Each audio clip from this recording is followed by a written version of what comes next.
والسماء ذات البروج واليوم الموعود وشاهد ومشهود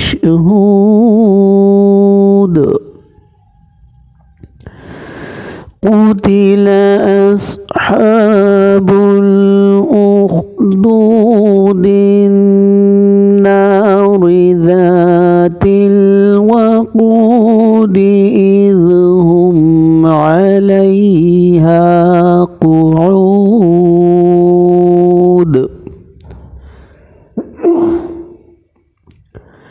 وهم على ما يفعلون بالمؤمنين شهود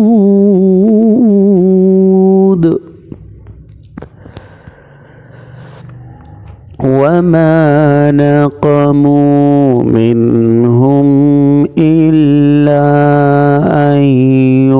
يؤمنوا بالله العزيز الحميد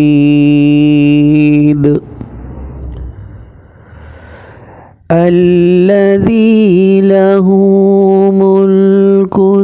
السماوات والأرض والله على كل شيء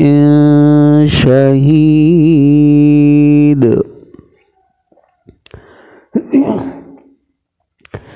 إن الذين فتنوا المؤمنين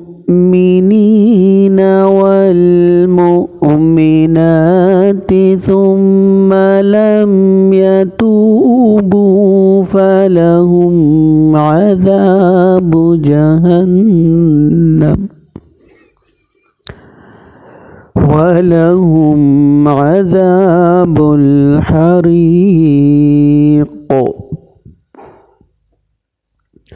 إن الذين آمنوا وعملوا الصالحات لهم جنات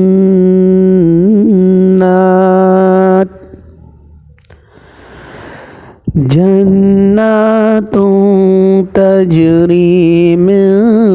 تحتها الأنهار ذلك الفوز الكبير.